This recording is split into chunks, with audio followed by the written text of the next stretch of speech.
کاتێک کەسێک لە ئێمە کە تەمەنێکمان هەیە مناڵەکان دەبینین ئاواتیان پێدەخوازین. زۆر جار ئەوانەی کە زیندون و ئەوانشی کە مردوون لەبەر ئەوەی ئەوان خەم و خەفەت و کێشەیان لە ئێمە کەمترە، لە ئێمە پاکترن. کەواتە هەمومان ژیانێکمان دەوێ ئاواتە خوازین بۆ ژیانێک کە دوور بێ لە خەم و خەفەت. هەمومان حەزمان ئەو ژیانە نییە؟ بێگومان ژیانێکمان پێخۆشە و ئاواتی بۆ دەخوازین کە دوور بێ لە ڕق و کینە و حەسادەت. بەخوا ئەو ژیانش تەنها لە بەهەشتا هەیە.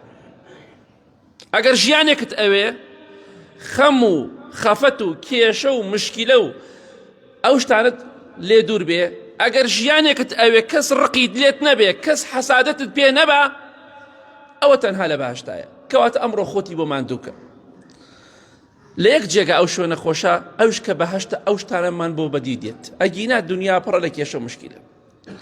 چونکە خوای گەورە دەفەرمێ وەنەزەعنا ما فی صدورهم من غل، لە دڵی ئەهلی بەهەشت ڕق و کینە و حەسادەتمان دەرکردووە.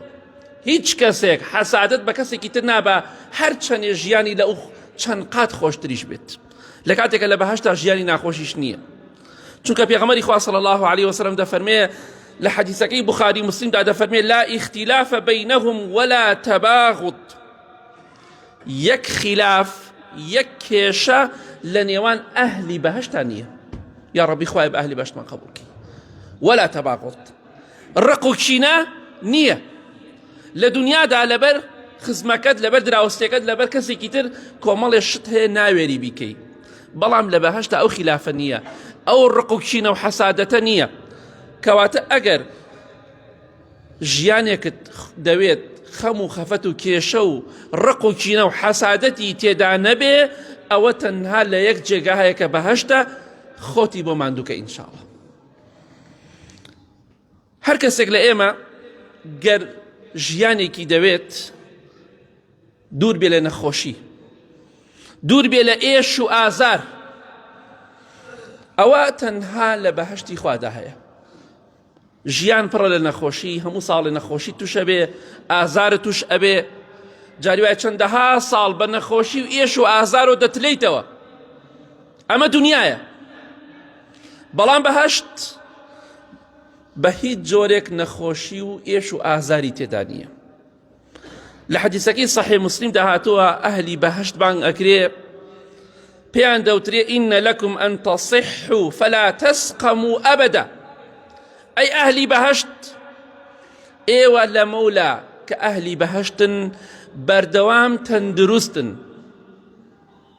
هیچ کاتێک بە هیچ جۆرێک تووشی نەخۆشی نابن. نەخۆشی لە بەهەشتا بوونی نییە، ئەو خۆشیە تەنها لە بەهەشتا هەیە.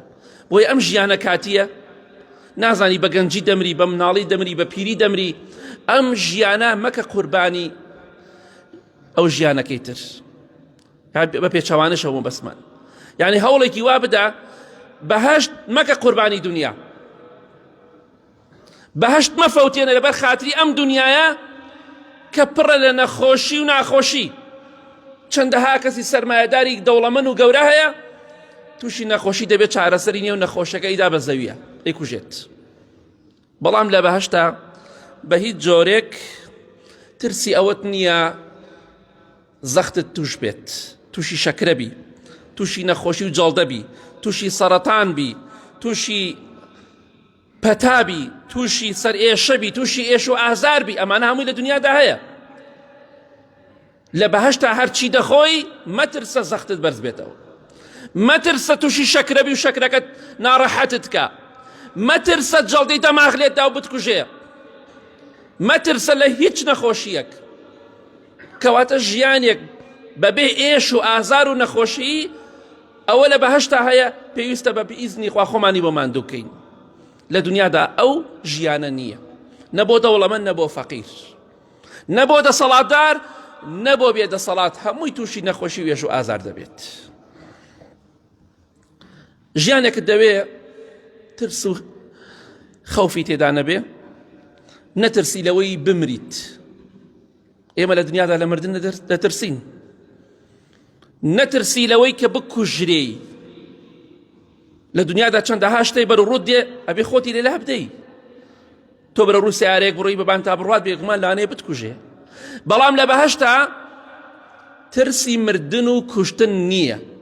مەترسە، کەس ناتکوژێ، قەت مردنت بەسەرا نایە.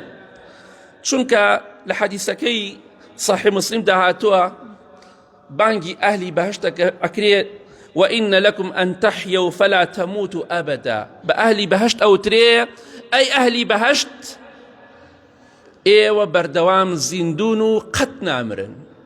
چونکە مردن لەسەر شکل و شێوەی بەرانێک دەهێنن لە نێوان بەهشت و دۆزەخا داێنن. پێغەمبەری خوا فەرمیە صلی الله عليه وسلم سەری دەبڕن بە ئەهلی بەهشت و بە ئەهلی دۆزەخیش دەڵێن خلود فلا موت. ئیتر تەواو هەتایە دەمێننەوە ئەهلی بەهشت و دۆزەخ و مردن نییە. مردن کۆتایی پێهات.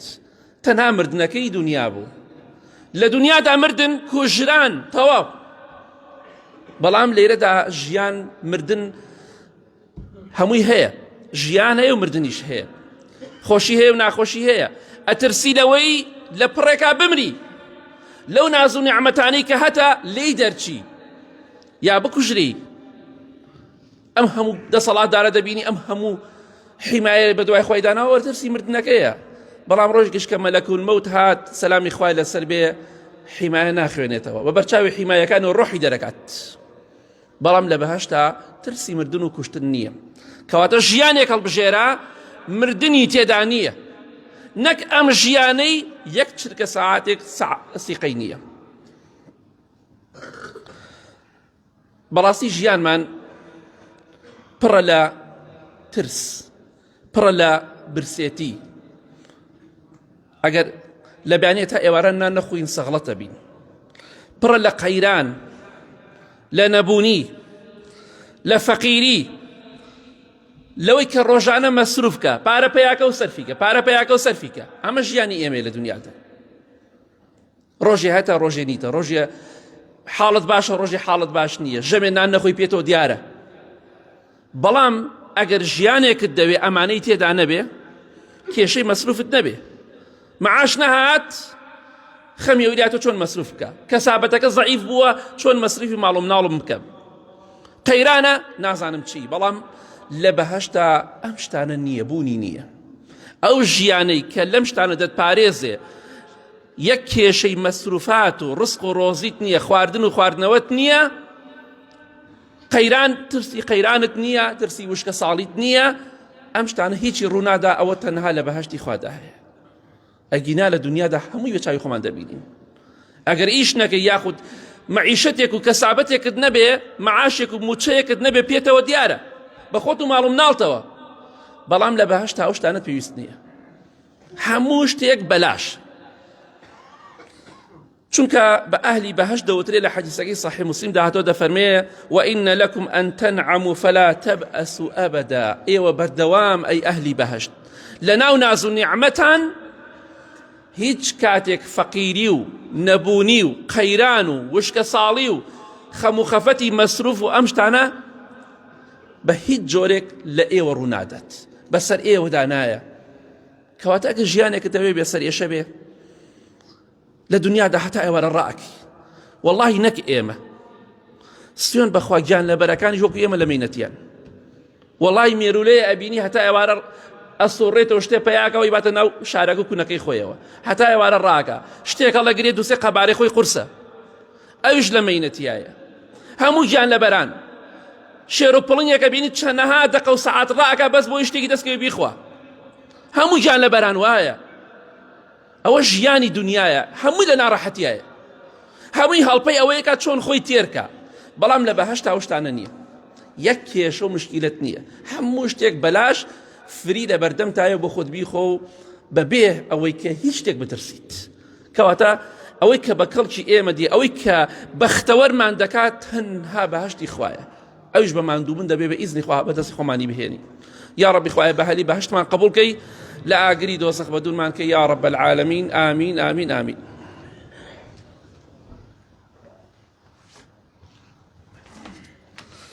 الحمد لله والصلاة والسلام على رسول الله وعلى آله وصحبه ومن والاه. والله هەمومان ئاواتە خوازین ژیانێکمان هەبێ پیری تێدا نەبێ، پیر نەبین، چونکە کە ئینسان چووە ساڵە وردە لاواز دەبێت. یەکەم جار بە قووەتی زەعیفی خۆ لە ئەسڵا، یەکەم جار کە لە دایکە بیر زەعیفی لاوازی دەسەڵاتت نییە قومی ئاو بخۆی، دوایی بە قووەت ئەبی دووبارە هەم لاواز دەبیتەوە. بۆیە زۆر جار خەڵک دەڵێ خۆزگایە لە دنیادا مردن و پیری نەبوایە، چونکە پیری ئەو کەسانی کە ئەچنە ساڵەوە زیاتر لە ئازارەکەی تێگەن. کەسێک تەمەنی 40 ساڵە لە کەسێکی 20 ساڵ باشتر لە پیری تێگا، 50 ساڵێک لە 20 ساڵێ باشتر تێگا، چونکە وردە و دەبەرەوە ئەوێ ئەو مەرحەلەیە تێپەڕێ. بۆیە ئەگەر ژیانێکت ئەوێ پیری تێدا نەبێ، لاواز نەبی، بەردەوام گەنج بی و جوان بی و بەهێز بی و بە قووەت بی، ئەوە لە دنیادانیە تەنها لە باشتە هەیە. تەماشا دەکەی لە حەدیثەکەی صحیح مسلم داهاتووە خۆشەویستی خوا فەرمێ صلی الله عليه وسلم بە ئەهلی بەهەشت ئەڵێن وإن لكم أن تشبوا فلا تهرموا أبدا. ئێوە ئەی ئەهلی بەهەشت، ئەی خۆشەویستانی خوا، بەردەوام گەنجن و پیر نابن، ئەبەدەن بە هیچ جۆرێک، هەرگیز پیر نابن. ئەگە ژیانێکە دەوێت پیری تێدا نەبێ، لاوازی تێدا نەبێ، بەردەوام گەنج بی و جوان بی، بەهێز و بە قووەت بی، ئەوە لە بەهەشتی خوادایە. لە دنیادا هەمووی دەبینیت، نە گەنجێتی تاسەر و نە پیرێتی، کۆتایەکەشی مردنە. کەواتە ئەگەر ژیانێکت دەوێ کە پیر نەبی، تەنها لە بەهەشتایە. بۆی پێغەمبەری خوا فەرمێ صلی الله علیه وسلم ولا يفنى شبابه، ئەو کەسی چووە بەهەشتەوە گەنجێتەکەی لەدەست نادات، بەڵام لە دنیادا ئەگەر نەمریت گەنجێتیت لەدەست ئەدەی، بەڵام لە بەهەشتا گەنجێتی لەدەست نادەی. بێگومان ئێمە کە خێزانمان هەیە، عایلەمان هەیە، ژیانی زۆربەی خێزانەکان پڕە لە کێشە و مشکیلە، زۆر یا کەم. ژن لەگەڵ پیاوە کێشەی هەیە، پیاو لەگەڵ ژنا کێشەی هەیە. ئەمە ژیانی دنیا هەروایە. حتا پێغەمبەری خوا صلی الله علیه وسلم لەگەڵ خێزانەکانی کێشەی هەبووە، یعنی کەسێک نییە لەوە سەلامەت بێت، دەگمەنە. کێشەی خێزانیمان هەیە لە دنیادا، مەشاکیلمان هەیە، کێشەمان هەیە. تەماشا دەکەی جاری وایە لە نێوان ژن و پیاوە، لە نێوان خەڵکیە کێشە و مشکیلە دروست ئەبێ، تەماشا دەکەی خیلاف دروست ئەبێ. بەڵام ئەگەر ژیانێکت دەوێ پیاوەکەت سەرت نەئێشێنێ خوشکی بەڕێزم، خێزانەکە سەرت نەئێشێنێ برای بەڕێزم، ئەوە تەنها لە بەهەشتایە. تەنها ژنی بەهەشتە و پیاوی بەهەشتە بێکێشە و مشکیلن، چونکە ڕق و کینە، حەسادەت، بوغز، خلاف، کێشە، ناخۆشی و ناڕەحەتی هەمووی لە ئەهلی بەهەشت دانراوە، یعنی چۆن لە دڵیان دەرکراوە، بە هەموو جۆرێک دەرکراوە، تایە نییە. کەواتە ئەگەر بتەوێت ژیانێکت هەبێ لەگەڵ خێزانەکەت لەگەڵ بێردەکەدا بەبێ کێشە بژیت، لە بەهەشتی خوادایە. بەس لە دنیادا ئەو شتە بە چاوی خۆت دەگمەنە، ڕۆژێ باشە و چەند ڕۆژێ باشە و لەولاوە تێکەچێتەوە. ئەوە ژیانی دنیایە. خوای گەورە دەفەرمێ وعندهم قاصرات الطرف، ئەهلی بەهەشت کۆمەڵە خێزانێکیان هەیە قاصرات الطرف، واتە تەنها چاویان لە پیاوەکانی خۆیانە، تەنها پیاوەکانی خۆیان خۆش دەوێت، ئەوەی خیانەت بێبوونی نییە، ئەوەی غیرە بێبوونی نییە. ئەگە پیاوەکەشی دەیەها ژنی هەبێ، غیرەی لێ ناکە وەکو دنیا، ژیانی لێ ناکاتە دۆزەخ. هەر لە خەویشا بڵێ ژن دەهێنم، خێزانەکە شەڕی لەگەڵاکە، بەڵام لە بەهەشت تاوشتە نییە. کەواتە ئەگەر دەتەوێت ژیانێکە دەستکەوێ خێزانی بێکێشە و بێمشکیلە و بێکێشە، تەنها لە بەهەشتی خوادایە لەگەڵ حۆریەکان. خوای گەورە بەنسیبمان کە بەڕاستی ئەوانە ئافرەتن، تەنها پیاوی خۆیان خۆشەوێ. والله پێغەمبەری خوا فەرمێ صلی الله عليه وسلم لە حەدیثێکی صحیحدا، ئافرەتانی بەهەشت حۆریەکان گۆرانی ئەڵێن، بەڵام نە گۆرانی دنیا، گۆرانی دنیا جیاوازە، واتە بە سەوتێک بە دەنگێک گۆرانی بۆ پیاوەکانی خۆیان دەڵێن. هیچ کەسێک گوێی لەو سەوتە خۆشە نەبوو لە دنیادا. کەس، هەر کەسێک چەندێ هونەرمەندێ، چەندێ دەنگی خۆش بێ، هێشتا ئەوە نییە. ئەو حۆریانی بەهەشت کە گۆرانی بۆ پیاوەکانی خۆیان دەڵێن، وانەزانانی وەک گۆرانی دنیا تیپی مۆسیقا و شتانە، ئەو خوازانە چۆنە، بەهەشت جیاوازە، هەموو شتێکی جیاوازە. ئەو گۆرانی بەوان دەڵێن کۆمەڵێ مەدحی پیاوەکانی خۆیان دەکەن کە بەڕاستی لە دنیادا ئەو شتە بوونی نییە. کەواتە ئەگەر دەتەوێت لەگەڵ خێزانەکەت لەگەڵ مێردەکەت بەختەوەر بی، هەوڵ بۆ بەهەشت بدەت، چونکە بەختەوەری تەنها بۆ خێزانەکان لە بەهەشتایە. آخر خاڵکە دەمێ باسی کەم لە دنیادا کۆمەڵ ئاواتێکمان هەیە نایەتە دی. هەر کەسێک لە ئێمە کۆمەڵی ئاواتی هەیە دێتە دی، هەیە نایەتە دی، یاخود کۆمەڵێکی هەر نایەتە دی و مردن یەخەتەگرێ. کەواتە ئەوەی کە تۆ ئەتەوێت پێی ناگەیت زۆربەی. ئاواتت چەندەها شتە، تەمەنای چەندەها شت دەکەی بەڵام دەست ناکەوێ، بەڵام لە بەهەشتا بە پێچەوانەوەیە. ئەوەی حەزت لێ بێ، ئەوەی ئاواتی بۆ بخوازی، ئەوەی پێت خۆش بێ لە خزمەتایە. تەکلیفەکەیت و تەواو، زۆر ئاسایە داوای دەکەیت و پێت دەبەخشێ. چونکە خوای گەورە دەفەرمێ وەلەکم فیها ما تشتهی ئەنفسکم وەلەکم فیها ما تدعون. ئەی ئەهلی بەهەشت، ئەوەی کە حەستان لێ نەفسی ئێوە حەزی لێیەتی و ئەوەشی کە داوای دەکەن پێتان دەبەخشرێ، بۆتان هەیە.